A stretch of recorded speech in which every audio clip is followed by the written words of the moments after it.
हिंदू और सनातन धर्म का जो नया वर्ष शुरुआत होता है वो चैत्र रामनवमी से ही शुरुआत होता है। जी जी जी जी, हमारे हिंदू नववर्ष का प्रादुर्भाव चैत्र से ही हुआ है। यहाँ बहुत दिन से होता है, 30-35 साल से यज्ञ होता है। हाँ, 30-35 साल से यज्ञ होता है। हर साल यज्ञ हो ले। हर साल। इस पेड़ के बारे में बताएंगे। यहाँ कई ठो पेड़ है, काफी छावा भी है। बहुत लंबा पेड़ है और बहुत दिना पेड़ है, हम जानते कुछ नहीं 400 बरस का होगा। काफी ठंडा ठंडा भी महसूस हो रहा है, एकदम छाव का छाव है। 400 बरस का पेड़ होगा, 400 बरस से ऊपर होगा। एक बार देवता लोग गए भगवान के पास और भगवान से कहे कि हे प्रभु, मेरे जीवन में थोड़ा सा भी यदि स्वर्ग को भोगते भोगते पुण्य बच जाए तो मुझे इस भारत भूमि में एक बार जरूर अवतार दीजिएगा। भगवान ने कहा कि ऐसी क्या विशेषता है इस भारत भूमि में? तो उन्होंने कहा न यत्र यज्ञेश न यत्र वैकुंठ कथा महोत्सवा न यत्र यज्ञेश समखा महोत्सवा। हम चाह करके भी महाराज इस वैकुंठ लोक में वैकुंठनाथ की कथा को सुनना चाहें तो नहीं सुन सकते, और वैकुंठनाथ की कथा भारत भूमि में बड़े ही सरलता और सहजता के साथ आए दिन नित्य निरंतर करवाए जाते हैं। और आप जजमान बने हुए हैं माता जी के दरबार में और नवरात्रि का पावन पर्व चल रहा है। ये हमारे लिए बहुत ही गर्व की बात है और इस पूरे क्षेत्रवासियों के लिए भी गर्व की बात है। नहीं, अनंत काल से यज्ञ की परंपरा रही है।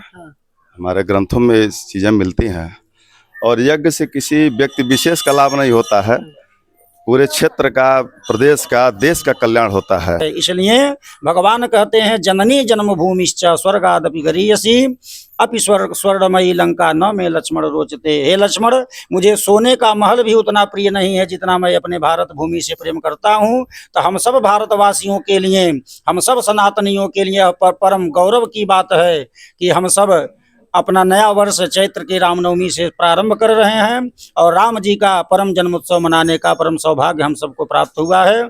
जय माता दी। यज्ञ चल रहा है कुटही माता मंदिर शिकारपुर में। काफ़ी भक्तगण आए हुए हैं माता जी का दर्शन करने के लिए, परिक्रमा करने के लिए। दिखाने का पूरा प्रयास करेंगे कि गांव में किस तरह से लोग आस्था रखते हैं, मंदिर पे जाते हैं, यज्ञ देखते हैं और परिक्रमा करते हैं। लगातार आप लोगों को दिखाते चले आ रहे हैं कि किस प्रकार से यज्ञ हो रहा है।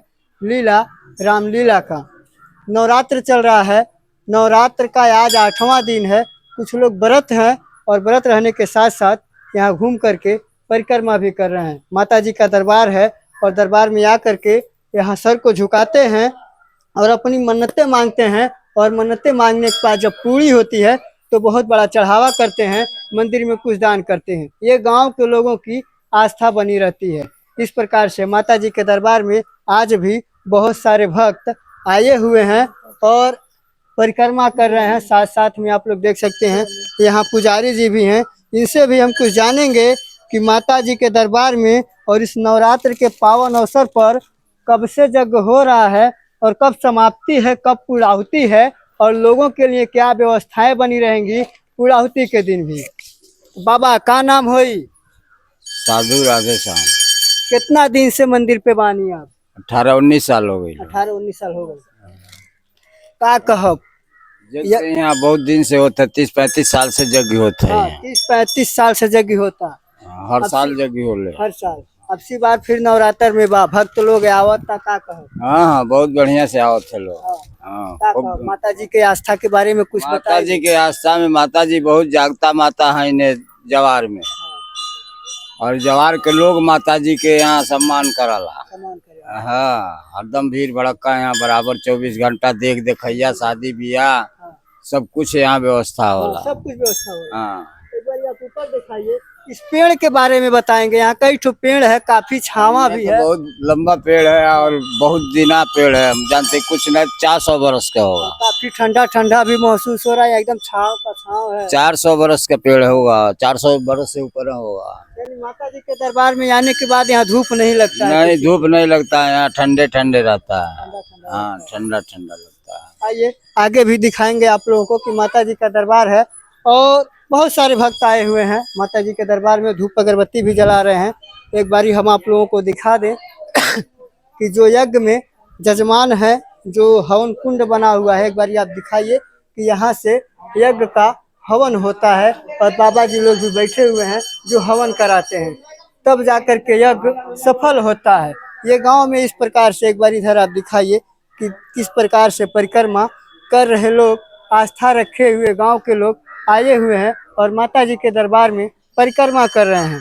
साहब, गांव में जब आप जाएंगे तो गांव के लोगों से जब मिलेंगे तो गांव के लोगों में आपको बातचीत करने के साथ साथ काफ़ी सुविधाएं भी मिलेंगी। कुछ भी नहीं मिलेगा तो पानी पीने को मिल जाएगा। ये माता जी का दरबार है और माता जी के दरबार में काफ़ी भक्त आए हुए हैं।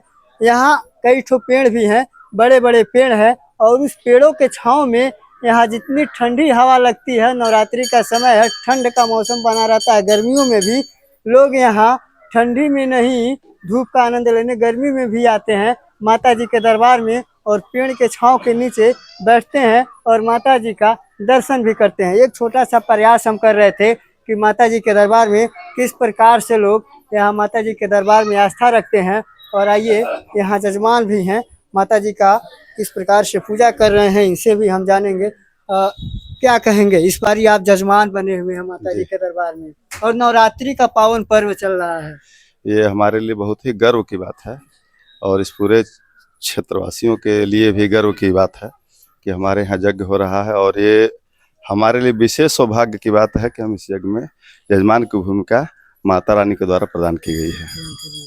क्षेत्र के लिए और क्या कहना चाहेंगे? माता जी का यहाँ रामलीला भी हो रहा है और यहाँ सबसे बड़ी बात है कि बस यज्ञ होता है तभी नहीं, यहाँ बड़े बड़े पेड़ भी हैं, बाद में भी लोग आकर के इस कड़ी धूप में गर्मी के मौसम में बैठते हैं, लोग आनंद लेते हैं। नहीं, अनंत काल से यज्ञ की परंपरा रही है। हमारे ग्रंथों में इस चीजें मिलती हैं और यज्ञ से किसी व्यक्ति विशेष का लाभ नहीं होता है, पूरे क्षेत्र का, प्रदेश का, देश का कल्याण होता है। यहाँ तक कि 84,000 योनियों में जो जीव हैं, इस यज्ञ से उनका भी कल्याण होता है। मनुष्य तो मनुष्य है। आइए चलते हैं, महाराज जी भी हैं जो हवन करा रहे हैं, उनसे भी कुछ जानकारियां ले लेते हैं इसके बारे में कुछ उस रास्ते। आइए, एक बारी हम लोग साथ साथ चलते चलते परिक्रमा भी कर लें। जय माता दी का नारा भी काफ़ी लग रहा है, इस तरह से जय माता दी करते हुए आप लोग परिक्रमा करेंगे। एक वृक्ष हम आपको वहाँ दिखाए थे और 2 वृक्ष पीपल का, जो ऑक्सीजन का वृक्ष होता है, एक बार दिखाइए आप ऊपर से, जिससे सबसे अधिक ऑक्सीजन मिलता है माता जी के दरबार में यह भी वृक्ष है और यहाँ लोग गर्मी के मौसम में आकर के इस छांव में बैठते हैं। और इस पीपल को, पेड़ को आप दिखाइए कि कितने अच्छे से ये वृक्ष जो है, एक भी टहनी काटा नहीं गया है और इस वृक्ष के छांव में आकर के लोग बैठते हैं और माता जी का भी दर्शन करते हैं और गर्मी के मौसम में ठंडा ठंडा हवा का भी आनंद लेते हैं। तो आइए, हम पहुँच चुके जहाँ हवन हो रहा है। हवन में महाराज जी से भी हम कुछ बातें करेंगे। इस रास्ते आ जाएं।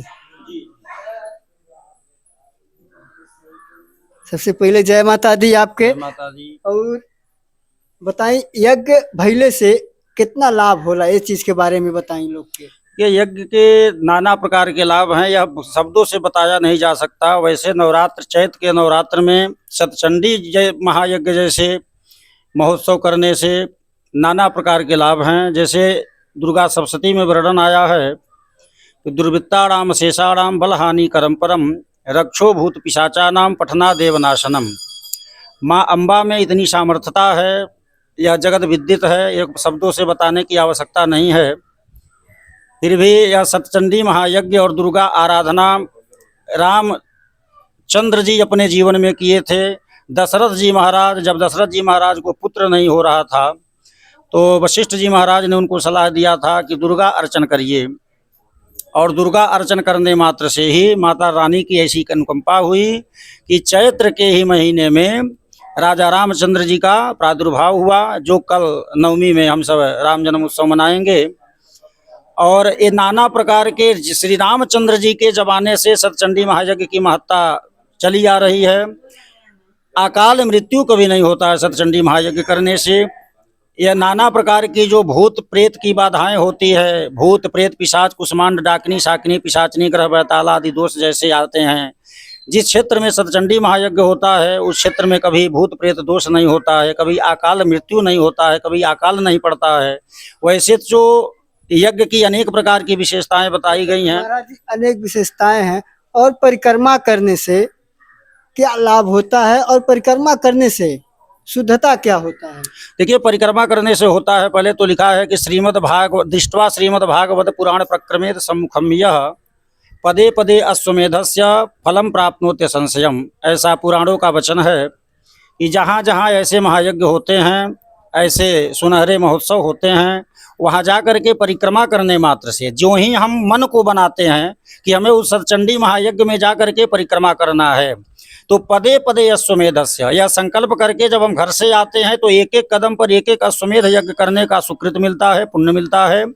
और जब आ करके हम मंडप का, माता रानी का परिक्रमा लगाते हैं, तो पुराणों में वचन आया है कि यानि कानि च पापानि जन्म जन्मांतर कृतानि च तानि सर्वाणि नश्यन्तु प्रदक्षिणाम पदे पदे। प्रदक्षिणा करने मात्र से यानि कानि च पापानि, चाहे वह पाप जानबूझ करके किया गया हो, चाहे अनजाने में हो गया हो, चाहे इस जन्म का पाप हो, चाहे पूर्व जन्म का पाप हो, तानि सर्वाणि, वो सारे पाप जल करके विध्वंस हो जाते हैं केवल प्रदक्षिणा करने मात्र से। और माँ जगदम्बा की असीम अनुकंपा बनी रहती है, उनके जीवन में कभी भी किसी प्रकार की विपत्तियां नहीं आती हैं। ऐसा परिक्रमा करने का सुंदर फल है, वेदों ने बताया है। आप लोग सुने चैत्र रामनवमी और सतचंडी महायज्ञ बहुत ही लाभदायक। ऐसे में आपको एक चीज़ और बता दें कि बड़ी बड़ी कंपनियां मार्च के बाद जब चैत आता है तो चैत से ही नए सत्र की शुरुआत होती है। यानी हिंदू और सनातन धर्म का जो नया वर्ष शुरुआत होता है वो चैत्र रामनवमी से ही शुरुआत होता है। जी जी जी जी, हमारे हिंदू नववर्ष का प्रादुर्भाव चैत्र से ही हुआ है। और हम सनातनी हैं, हम राम को मानने वाले हैं, हम सब राम भक्त हैं। और इससे बड़ा सौभाग्य हम सब सनातनियों के लिए दूसरा कोई हो नहीं सकता कि हमारे नववर्ष चैत्र से प्रारंभ होते हैं। और चैत्र में ही हमारे राजा रामचंद्र जी का प्रादुर्भाव हमारी इस धरा भूमि पर हुई है। हम सब परम सौभाग्यशाली हैं। एक बार देवता लोग गए भगवान के पास और भगवान से कहे कि हे प्रभु, मेरे जीवन में थोड़ा सा भी यदि स्वर्ग को भोगते भोगते पुण्य बच जाए तो मुझे इस भारत भूमि में एक बार जरूर अवतार दीजिएगा। भगवान ने कहा कि ऐसी क्या विशेषता है इस भारत भूमि में? तो उन्होंने कहा, न यत्र वैकुंठ कथा महोत्सवा न यत्र यज्ञे समखा महोत्सवा। हम चाह करके भी महाराज इस वैकुंठ लोक में वैकुंठनाथ की कथा को सुनना चाहें तो नहीं सुन सकते। और वैकुंठनाथ की कथा भारत भूमि में बड़े ही सरलता और सहजता के साथ आए दिन नित्य निरंतर करवाए जाते हैं। हम चाह करके भी यदि यज्ञ करवाना चाहें, महोत्सव करवाना चाहें, यज्ञ में परिक्रमा देना चाहें तो स्वर्ग में चाह करके भी यज्ञ नहीं किया जा सकता, नहीं हो सकता। हम चाह करके भी यदि राजा रामचंद्र जी की कथा सुनना चाहें तो इस स्वर्ग लोक में भी यह सारी दुर्लभ है। और केवल यह बड़े ही सहज भाव से मानवों को इस धरा भूमि पर और भारत भूमि में विशेष रूप से सुलभता के साथ प्राप्त होता है, मिलता है। इसलिए भगवान कहते हैं, जननी जन्मभूमिश्च स्वर्गादपि गरीयसी अपि स्वर्णमयी लंका न में लक्ष्मण रोचते। हे लक्ष्मण, मुझे सोने का महल भी उतना प्रिय नहीं है जितना मैं अपने भारत भूमि से प्रेम करता हूँ। तो हम सब भारतवासियों के लिए, हम सब सनातनियों के लिए परम गौरव की बात है कि हम सब अपना नया वर्ष चैत्र के रामनवमी से प्रारंभ कर रहे हैं और राम जी का परम जन्मोत्सव मनाने का परम सौभाग्य हम सबको प्राप्त हुआ है। बहुत बहुत ढेर सारा साधुवाद, बहुत बहुत हमारे भारतवासियों को बधाई। तो आप लोग देख रहे थे कि किस प्रकार से अब चैत्र रामनवमी से अपने देश के लिए जो नया वर्ष मनाया जाता है वो कहीं ना कहीं चैत्र से ही मनाया जाता है। और इसकी शुरुआत ही चैत्र रामनवमी से की जाती है। जगह जगह यज्ञ होते हैं और जगह जगह तमाम प्रकार के हवन कराए जाते हैं। तो आप लोग क्या सोचते हैं इसके बारे में जरूर बताइएगा। तब तक के लिए जय माता दी। जय माता दी, जय माता दी, जय श्री राम। प्रेम से बोलिए राजा रामचंद्र भगवान की जय। सतचंडी महायज्ञ की।